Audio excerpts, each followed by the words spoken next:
Hi friends, welcome to our channel తిరుగు teaching blogs. మన సబ్స్క్రైబర్లో చాలామంది కొత్తగా యాడ్ అయిన సబ్స్క్రైబర్లు కలిపి ఎక్కువగా కామెంట్ రూపంలో 9th 10th ఎలా చదవాలి, సిలబస్పై క్లారిటీ ఇవ్వండి, అసలు 9th 10th రిలేటెడ్ టాపిక్స్ ఏవి, వీటిపైన ఎక్కువగా ఫోకస్ అడుగుతున్నారు. కాబట్టి ఈ వీడియో ఆల్రెడీ రివైజ్డ్ వీడియో, పాత వీడియో, దానికి కొన్ని హంగులు దిద్ది ఇక్కడ ఇవ్వడం జరిగింది.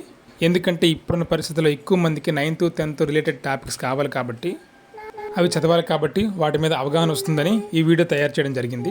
ఇంకా సిలబస్పై క్లారిటీ, అసలు సిలబస్ ఏది చదవాలి, సిలబస్ మొత్తం ఓల్డ్ సిలబస్సే. ఇప్పుడు కొత్తగా నోటిఫికేషన్ ఇచ్చినా కూడా ఈ అకాడమిక్ ఇయర్ బుక్స్ అయితే మాత్రం ఇవ్వరు, లాస్ట్ అకాడమిక్ ఇయర్ మాత్రమే ఇస్తారు. కాబట్టి ఓల్డ్ సిలబస్ మాత్రం మనం చదువుకోవాలి. ఇప్పుడు మారిన 10th, కొన్ని 8th 7thలో కూడా 9thలో కూడా కొన్ని మారాయి. అవన్నీ మనకు అవసరం లేదు. లాస్ట్ అకాడమిక్ ఇయర్లో ఉన్న మొత్తం చదువుకుంటే సరిపోతుంది టెక్స్ట్ బుక్ వైజ్గా. ఇప్పుడు మారిన 10th క్లాస్ కొత్త బుక్ అయితే మనం చదవాల్సిన అవసరం లేదు, దాని గురించి టెన్షన్ కూడా పడాల్సిన అవసరం లేదు. ఇంకా మనమైతే రిలేటెడ్ టాపిక్ వీడియో చూద్దాం. ఇంతవరకు మన ఛానల్ ఎవరైనా సబ్స్క్రైబ్ చేయకపోతే సబ్స్క్రైబ్ చేయండి, లైక్ చేయండి, మన ఛానల్ అయితే మీ ఫ్రెండ్స్ అందరికీ షేర్ చేయండి. సాధారణంగా మనమైతే డిఎస్సి కోసం 3వ తరగతి నుంచి 8వ తరగతి వరకు ఉన్న కంటెంట్ మొత్తం చదువుకుంటాం. ఇవి కాకుండా సైకాలజీ, మెథడాలజీ అదనము. అయితే ఇక్కడ 3వ తరగతి నుంచి 8వ తరగతి వరకు ఉన్న మొత్తం కంటెంట్ని మనం బ్రీఫ్గా 10th వరకు ఉన్నది మొత్తం చదవాలి. అంటే కంటెంట్ రిలేటెడ్గా ఉన్నది, అది ఇప్పుడు మనం చూద్దాం. ముందుగా లాంగ్వేజెస్, తెలుగు, ఇంగ్లీష్ చూద్దాం. 9th క్లాస్ 10th క్లాస్ ఈ టెక్స్ట్ బుక్ వచ్చేసరికి ఈ తెలుగు, ఇంగ్లీషు 9th 10th మొత్తం టెక్స్ట్ బుక్ మొత్తం మనం చదవవసరం లేదు, అంటే కంటెంట్ చదవవసరం లేదు. ఆ వెనుకున్న కవులు, కవిపరిచయాలు, వ్యాకరణ అంశాలు అంటే గ్రామర్ మొత్తం చదవాలి. అర్థాలు, ఆ బ్యాక్ సైడ్ లాస్ట్ పేజీలో ఉన్న అర్థాలు మొత్తం చదవాలి. అంతే, లాంగ్వేజెస్ అయిపోతాయి. 8th వరకు ఎలాగో మనం కంటెంట్ మొత్తం చదువుతాం. కానీ 9th 10th వచ్చేసరికి కంటెంట్ అంటే లోపల ఉన్న పేజీలన్నీ చదవకుండా ఆ టెక్స్ట్ బుక్ పాఠం తర్వాత ఇచ్చిన ఎక్సర్సైజ్ అన్నీ చదవాలి. దాంతోపాటుగా టెక్స్ట్ బుక్లో ఏవైనా కొత్త పదాలు ఉంటే అవి ఎవరైనా సలహా తీసుకున్నవి చదువుకుంటే మంచిది. అవి తెలుగు, ఇంగ్లీష్. ఇంకా సోషల్ చూద్దాం. 9th 10th క్లాస్ సోషల్ చూద్దాం. ఇక్కడ 9వ తరగతి 9th క్లాస్ మొత్తం 4 టెక్స్ట్ బుక్లు ఇచ్చారు. Geography, history, polity, economics. ఈ 4 టెక్స్ట్ బుక్లకి చూస్తే 9th క్లాస్ జాగ్రఫీ చూడండి. భారతదేశం పరిమాణము, ఉనికి, అది చదవాల్సిన టాపిక్కే. భారతదేశం భౌగోళిక స్వరూపాలు, అవి చదవాలి. నీటిపారుదల, నీటిపారుదల 4వ తరగతి నుంచి ఇంట్రొడక్షన్ చేశారు కాబట్టి కంపల్సరీ. శీతోష్ణ స్థితి, ఇది 7-8లో ఉంది కాబట్టి ఇది కూడా చదవాలి. సహజ వృక్ష సంపద, వన్యప్రాణులు, ఇది 7-8లో ఉంది, చదవాలి. జనాభా కూడా మనకు మేజర్ టాపిక్. ఇంకా హిస్టరీ, ఫ్రెంచ్ విప్లవము, ఐరోపా సామ్యవాదము, రష్యా విప్లవము, ఈ 3 పాఠాలు మనకు అవసరం లేదు, ఇంటర్నేషనల్ కాబట్టి. 4వది అటవీ సమాజము, వలసవాదము, ఇది చదవాలి. ఇది కూడా 6, 7, 8 తరగతుల నుంచి కంటిన్యూషన్ టాపిక్. 5వది ఆధునిక ప్రపంచంలో పశుపోషకులు, ఇది 5వ తరగతిలో ఇచ్చిన వలసకు సంబంధించి అనుబంధ పాఠ్యాంశము. అంటే ఆధునిక ప్రపంచంలో పశుపోషకులు ఎలా వలస తిరిగారు, వాళ్ళ జీవన విధానం ఎలా ఉండేదనేది ఇందులో విపులంగా ఇచ్చారు. కాబట్టి 9th క్లాస్ హిస్టరీ టెక్స్ట్ బుక్లు 2 చాప్టర్లు, అటవీ సమాజం, వలసవాదము, ఆధునిక ప్రపంచంలో పశుపోషకులు, ఈ 2 చదివితే సరిపోతుంది. ఆ మిగతా 3 పాటలు మనకు మ్యాక్సిమం అవసరం లేదు. ఇన్ కేసు ఏమైనా టచ్ చేస్తే జీకేలో టచ్ చేయొచ్చు, కానీ అది మనం జీకే చదువుకుంటాం కాబట్టి అలాగైనా అవసరం లేదు. నెక్స్ట్ 9th క్లాస్ పాలిటీ, ప్రజాస్వామ్యం అనగా ప్రజాస్వామ్యం ఎందుకు, రాజ్యాంగ రూపకల్పన, ఎన్నికల రాజకీయాలు, సంస్థల పనితీరు, ప్రజాస్వామ్య హక్కులు, ఈ 5 చాప్టర్లు కంపల్సరీగా చదవాల్సినవే. ఇవి చాలా రిలేటెడ్గా ఉన్నవి. ఇంకా 9th క్లాస్ ఎకనామిక్స్, పాలంపూర్ గ్రామ కథ, అది మీరు స్కిప్ చేసేవచ్చు, అందులో ఇటువంటి బిట్లు లేవు, మహా అయితే 1-2 బిట్లు ఉన్నాయి, అది కూడా ఒకసారి స్కిమ్మింగ్ రీడింగ్ చేస్తే అయిపోతుంది. 2వది వనరుగా ప్రజలు, 3వది ఒక సవాలుగా పేదరికం, 4వది భారతదేశంలో ఆహార భద్రత, ఇవన్నీ కంపల్సరీగా చదవాల్సినవే. నెక్స్ట్ 10th సోషల్ పార్ట్ 1, భారతదేశం భౌగోళిక స్వరూపాలు, ఇది 9th రిలేటెడ్, అంటే 7వ తరగతి నుంచి రిలేటెడే.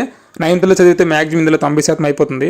అభివృద్ధి భావనలు, ఉత్పత్తి, ఉపాధి, భారతదేశ శీతోష్ణ స్థితి, భారతదేశ నదులు, నీటి వనరులు, ప్రజలు నివాస ప్రాంతాలు, ప్రజలు, వలసలు, రాంపురం గ్రామ ఆర్థిక వ్యవస్థ, ప్రపంచీకరణ, ఆహార భద్రత, సమానత, సుస్థిర అభివృద్ధి, ఇవన్నీ 12 చాప్టర్లు కంపల్సరీగా చదవాల్సినవే. ఇందులోనే బిట్ ఫ్రేమింగ్ ఒక 2-3 బిట్లు ఇవ్వచ్చు, అదే మనం డిసైడ్ చేయొచ్చు. కాబట్టి ఏది వదలకూడదు ఇందులోనైతే. ఇక్కడ ప్రపంచీకరణ అనే పాఠము 5వ తరగతిలోనే గ్లోబలైజేషన్ అనే ప్రక్రియగా ఇవ్వడం జరిగింది. సో ఇది కూడా మనం కంపల్సరీగా చదవాల్సిన టాపిక్కే. ఇంకా పార్ట్ 2 చూద్దాం. 13, 14 పాఠాలు ప్రపంచ యుద్ధాల గురించి ఇచ్చారు కాబట్టి అవి మనకి అవసరం లేదు. అది ఎక్కడ 8వ తరగతిలో ప్రపంచ యుద్ధాల గురించి ఎక్కడ ఇవ్వలేదు. ఇంకా 15వది వలసపాలిత ప్రాంతాలు, అది ఇచ్చాడు. 16వది భారతదేశ జాతీయోద్యమం, 17 స్వాతంత్ర భారత రాజ్యాంగం, 18 1947 నుంచి 77 వరకు, 19 రాజకీయ ధోరణులు, 20 ప్రపంచ యుద్ధాల తర్వాత ప్రపంచము భారతదేశము, 21 సమకాలీన సామాజిక ఉద్యమాలు, 22 పౌరులు ప్రభుత్వాలు, ఇవన్నీ చదవాల్సిన టాపిక్లే. ఒక 13, 14 చాప్టర్లు తప్పించి ఇక నెక్స్ట్ సైన్స్ టాపిక్లు చూద్దాం. సైన్స్ ఇక్కడ బయాలజీ, ఫిజిక్స్. ఇక 9th క్లాస్ సైన్స్ కొంచెం డిఫరెంట్గా ఇచ్చారు. మొత్తం 3 బుక్లు. ఫిజిక్స్ని సెమిస్టర్ 1, సెమిస్టర్ 2గా ఇచ్చారు. బయాలజీ ఒకటే ఇచ్చారు. అవి ఇక్కడ చాప్టర్లు 4th చాప్టర్ మాత్రం మిస్సింగ్ చేశారు. మరి ఎలా చేశారో తెలియదు. ఫిజిక్స్ సెమిస్టర్ 1లో మన చుట్టూ ఉన్న పదార్థం శుద్ధమైన, పరమాణు నిర్మాణం, చలనం, ఈ 4 టాపిక్లు ఇచ్చారు.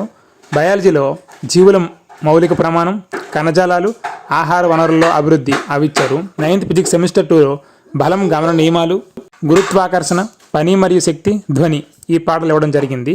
ఇక 9th క్లాస్కి వచ్చేసరికి 3 టెక్స్ట్ బుక్లు మనం కంపల్సరీగా ఏ ఒక్క లైన్ వదలకుండా మొత్తం చదవాల్సిందే. నేను ఆల్రెడీ కంటెంట్ చూస్తే మొత్తం అన్ని చదవాల్సిన టాపిక్లు రిలేటెడ్గా చాలా ఉన్నాయి. అవన్నీ చదవండి. 10th క్లాస్ సైన్స్కి వచ్చేసరికి పోషణ, శ్వాసక్రియ, ప్రసరణ వ్యవస్థ, విసర్జన వ్యవస్థ, నియంత్రణ వ్యవస్థ, ప్రత్యుత్పత్తి వ్యవస్థ, జీవక్రియలో సమన్వయం, అనువంశికత, మన పర్యావరణం మన బాధ్యత, సహజ వనరులు ఇలా 10 టాపిక్లు ఇచ్చారు. ఇవన్నీ చాలా చాలా రిలేటెడ్. 4th నుంచి 8th వరకు ఉన్న సిలబస్ మొత్తం బయాలజీలో ఈ ఒక్క 10th క్లాస్లో ఇవ్వడం జరిగింది. అందుకే ముందు 10th క్లాస్ బయాలజీ పట్టు బాగా వస్తే ఈ 3వ తరగతి నుంచి 8వ తరగతి వరకు ఉన్న బయాలజీ మొత్తం కంటెంట్ మొత్తం మనకి ఈజీగా అర్థమైపోద్ది. సో 10th బయాలజీ మొత్తం చదవాల్సిందే. 10th ఫిజిక్స్ ఉష్ణము, ఆమ్లాలు, క్షారాలు, లవణాలు, సమతల ఉపరితలాల వద్ద కాంతి, వక్రతలాల వద్ద కాంతి, మానవుని కన్ను రంగుల ప్రపంచం, పరమాణు నిర్మాణం, మూలకాల వర్గీకరణ, రసాయన బంధం, విద్యుత్ ప్రవాహం, విద్యుదయస్కాంతం, లోహ సంగ్రహణ శాస్త్రం, కార్బన్ దాని సమ్మేళనాలు ఈ 12 టాపిక్లు కూడా చాలా ఇంపార్టెంట్ ఎవరి లైన్తో సహా. ఎందుకంటే ఇవన్నీ 7, 8 తరగతుల్లో ఇచ్చిన కంటెంట్కి చాలా అనుబంధంగా ఉన్నాయి కాబట్టి 12 చాప్టర్లు కంపల్సరీగా చదువుకోవాల్సిందే. ముందుగా సైన్స్ని వెనక నుంచి ముందుకెళ్ళడమే చాలా ఉత్తమం. అది నా సలహా. ఇంక next topic maths. 9th maths semester 1లో సంఖ్యామానం, బహుపదులు, నిరూపక జ్యామితి, 2 చలరాశుల్లో రేఖీ సమీకరణాలు, యూక్లిడ్ జ్యామితి, రేఖలు, కోణాలు, గణితంలో నిరూపణలు, సెమిస్టర్ 2లో త్రిభుజాలు, చతుర్భుజాలు, వృత్తాలు, హెరెన్ సూత్రం, ఉపరితల వైశాల్యాలు, ఘనపరిమాణాలు, సాంఖ్యిక శాస్త్రం ఇవన్నీ 4thలో ఉన్నవే. 4th నుంచి 8th వరకు చూస్తే మొత్తం వాళ్ళ సిలబస్ లాగే అనిపిస్తుంది కాబట్టి ఇవన్నీ రిలేటెడ్ టాపిక్సే కాబట్టి కంపల్సరీగా చదవాలి. 9th class semester 1, semester 2 maths కూడా లాస్ట్ నుంచి ఫస్ట్కి వస్తేనే చాలా సింప్లిఫికేషన్గా బాగుంటుంది. ఇంకా 10th క్లాస్లో వాస్తవ సంఖ్యలు చదవాలి, సమితులు అవసరం లేదు. బహుపదులు, 2 చరరాశుల్లో రేఖీ సమీకరణాలు, జత, వర్గ సమీకరణాలు ఈ 3 చదవాలి. శ్రేణులు అవసరం లేదు. నిరూపక జ్యామితి, స్వరూప త్రిభుజాలు, వృత్తానికి స్పర్శ ఛేదన రేఖలు, క్షేత్రమితి చదవాలి. త్రికోణమితి అనువర్తనాలు వదిలేసి సంభావిత సాంఘిక శాస్త్రం అయితే మనం ఫుల్గా ప్రాక్టీస్ చేయాల్సి ఉంటుంది. ఇవి ఫ్రెండ్స్ 9, 10 క్లాసుల యొక్క related topics. All Telugu, English, maths, EVS అంటే సైన్స్, సోషల్ మొత్తం రిలేటెడ్ టాపిక్స్ ఇవేను. ఇంకా ఎన్ని బిట్స్ 9th, 10th నుండి వస్తాయి? సాధారణంగా డిఎస్సి 80 మార్కులకి, psychology, methodology, perspective, GK, current affairs అవన్నీ తీసేస్తే మనకి కంటెంట్ నుంచి 40 మార్కులు వస్తాయి.